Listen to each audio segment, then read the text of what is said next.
Hey everybody, welcome back to 1984 Barbecue. Today we're going to be doing tri-tip on the Green Mountain Grill because I got some new grill grates I want to try out.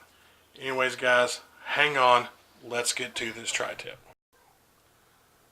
Alright guys, welcome back to 1984 Barbecue.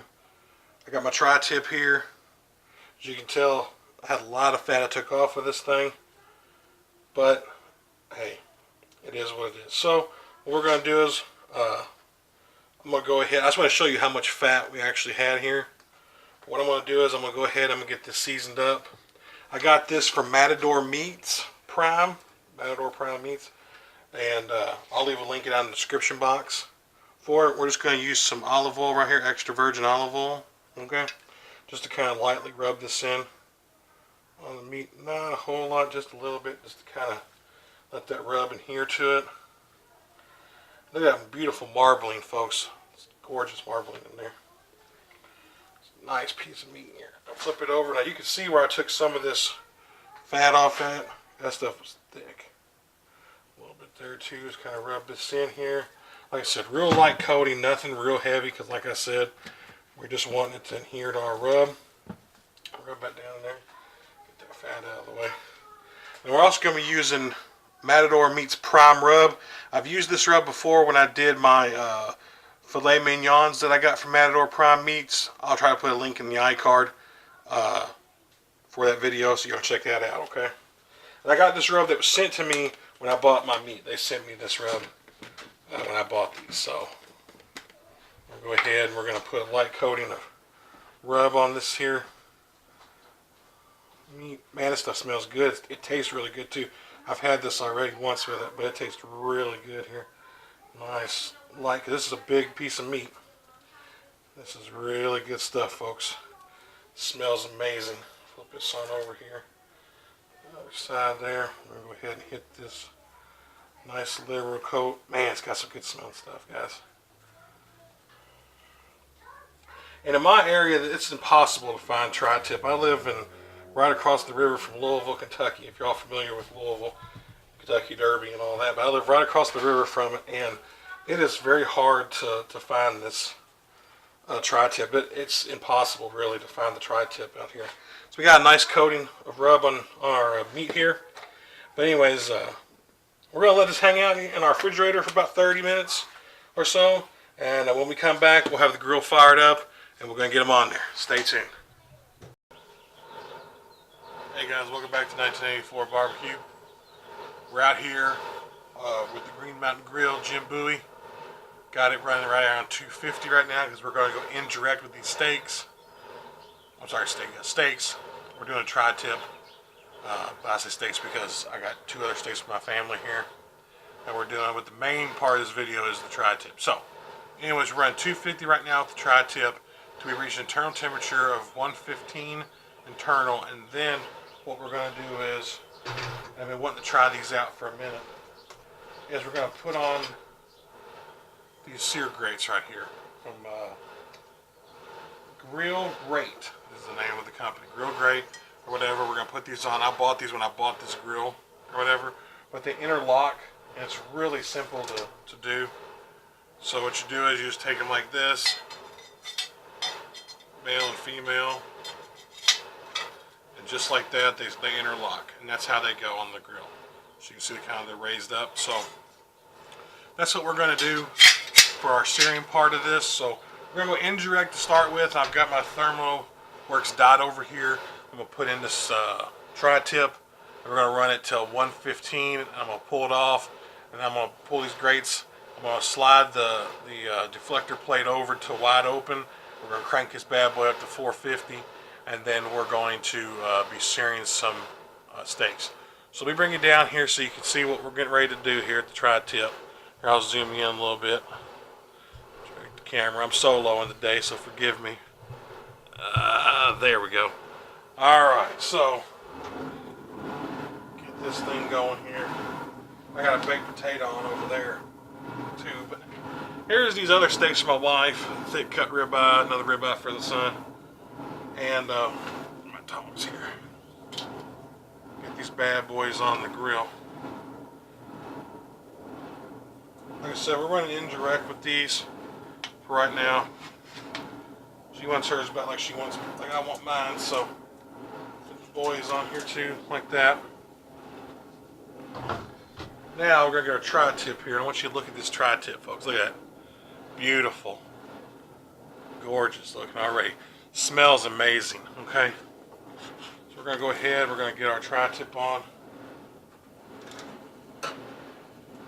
So, kind of like that. I hope you can see that. Alright.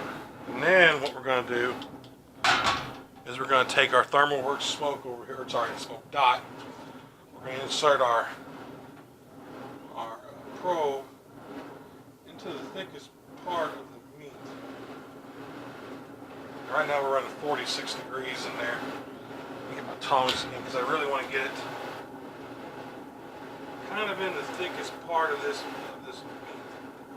There we go. Alright. I'm going to shut this down like so. Bring you back up here. There we go.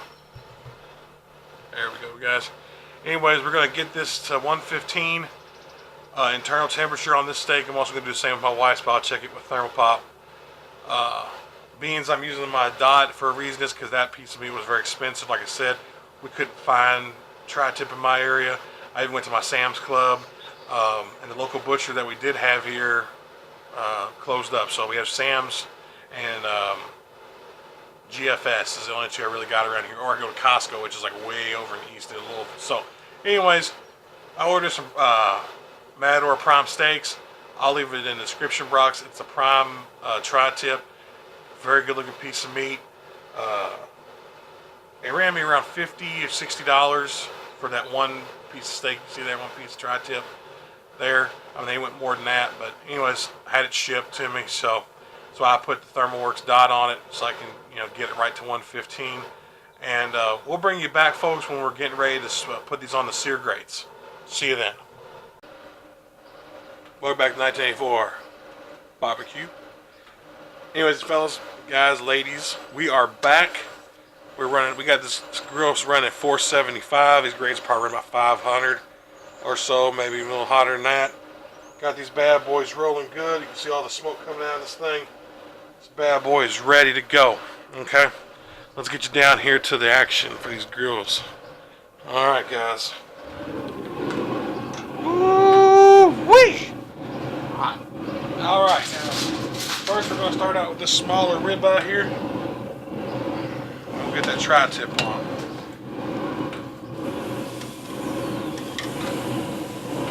Get that bad boy on there.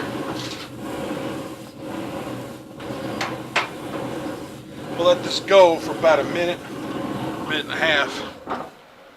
There, we'll just come back up here for a minute. There we are. So we'll let y'all know too, I meant to tell you this earlier. But tri-tip, some people asked me before that are subscribed to this channel that I know have asked me, what is tri-tip? Where does it come from? Well, tri-tip is a triangular piece of beef that comes from the bottom of the sirloin. It's a subprimal cut. Okay, so wherever they get sirloin steaks out of the cow, it's at the bottom of the sirloin, and it's a subprimal cut. It's a triangular shape. So hence the fact it says tri-tip. So it's really popular on the West Coast. I know that. It's on the West Coast. It's real popular. Like I said, over here in Indiana, it's almost impossible to find tri-tip. At least I haven't found it. I've looked for it, and I ain't found it. I did ask Sam's one time. They said, well, sometimes they get it, sometimes they don't, but they haven't had it out. And so anyway, so we got this one we're going to do today on the on here. So anyways, get these other two steaks seared up, and then we'll come back and we'll do the tri-tip. Alright guys, it's time to get this tri-tip on the sear grates. I did the last two, trying them out first time around. Had to up my temperature. Right now I'm running 490 degrees on this grill. Got them grill grates up there. This thing only goes to the 500, so hopefully I'm doing this correctly with these grill grates. I've never really used the grill grate system before. Just got them, I've seen them. I've always used the slow and sear my Weber kettle for my searing, so this is kind of new to me. So hey, we're along for the ride. So here we go. Let's see what we got going on here. Let's get this down here. This thing is screaming hot, folks. Screaming hot, I'm telling you. Screaming hot. Alright. Look at this beautiful tri-tip, folks. Look at that. Beautiful. Hadn't got on there yet, but it's beautiful. Alright, guys. Get a better grip on that. Oh, yeah. Hope you guys can hear that sear sound, man. Some nice searing going on. I'm going to press down on it. Let's just try to get some marks on here. I can't bring you in there a little bit to that. There we go.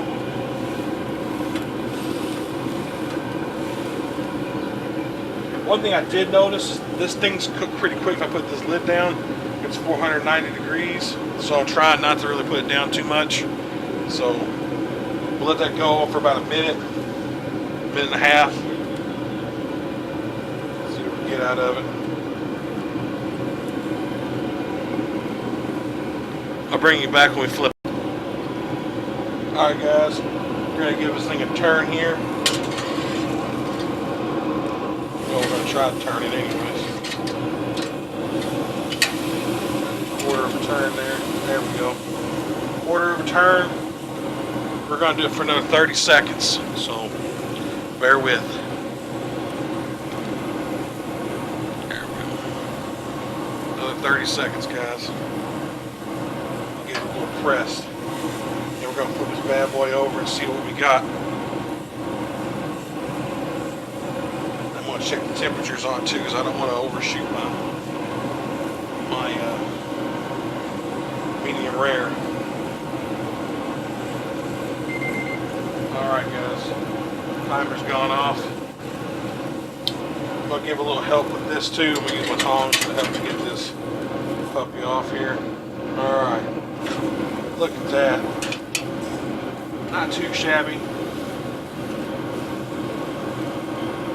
Not too shabby on those grill marks. Look at that. Beautiful looking grill marks, guys. Go ahead and check some temperatures real quick in this.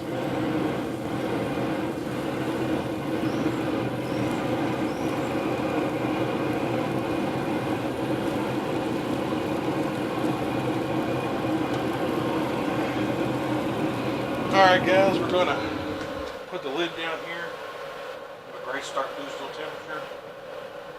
We're going to start it again for another 30 seconds. There we go. Let me zoom back out here. There.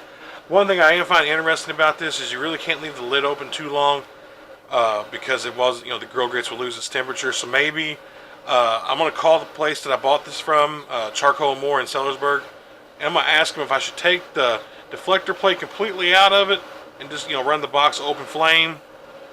But that wouldn't be smart because then I wouldn't have anything to catch the grease with. There's 30 seconds right there. So let's get down here and get that going here. So I answered my own question on that, folks. Some nice sear marks on this thing. Alright, now we're going to get in here and give it a little quarter of a turn like so. Sorry if my arm was in the way, I hope it wasn't. Man, oh man, that thing smells good, folks. Smelling good. My potato's almost there too. Good. Put this lid down for a minute, folks. Give it a couple seconds. We'll bring you back when we temp it. Alright guys, it's time to temp this bad boy here. See what we got. I think we are there, folks. We are done. Shot up to said 155, but I believe we're at 135. Kind of shot a little deep there. So we're going to go ahead and get this bad boy off here. Look at that thing. I don't know if y'all can see that or not. Man, it looks good. Close this up for a minute. Oh, whoops. Shoot. Didn't mean to do that. Alright guys, I'm going to tint this up and then we're going to let it rest. When we come back, we'll slice into it, see it. Alright guys, welcome back to 1984 Barbecue. We got our tri-tip here. It has rested. I don't know if you can see this or not. I might bring it up closer to the camera. But look at those grill marks. They're not too awful bad. Not as good as I wanted them, but not too bad. Not too bad at all, that's for sure. Alright. So the grain runs different ways on this. It's running this way, and then it's running this way. So, it's running this way, we're going to come straight across. This is going that way, we're going to come that way. So anyways, let's do this. Grain's running this way, we're going to come across this way. So, that's what you guys can see as we cut.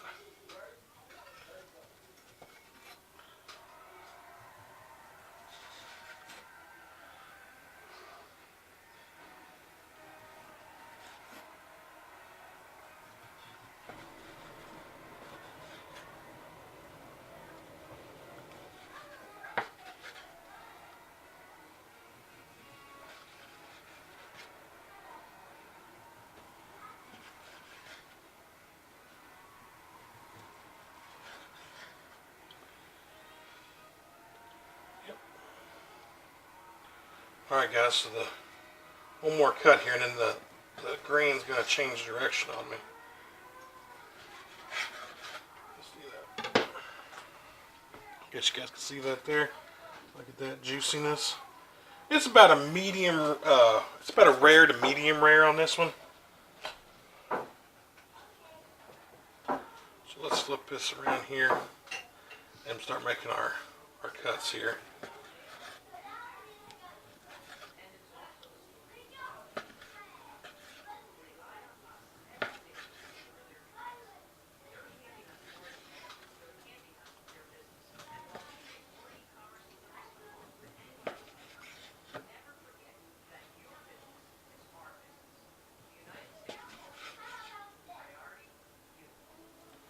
See that? It's more of a rare on the thicker end. Look at that though. That's lovely right there, guys. It's lovely. Let me rinse my hands off here. Alright. Now, let's turn y'all around here so we can see better. Hang on. There we guys go. Alright, we're going to take a taste of this here meat here. Let's try it tip. There we go. You guys can see that or not. Juicy. Take a bite. Mmm. Mm, mm, mm.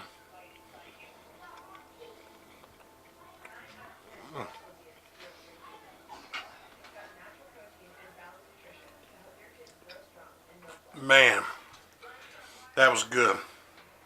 It was juicy. It was tender. Could have went a little longer, I think, on the grill. That's alright though. First time doing it.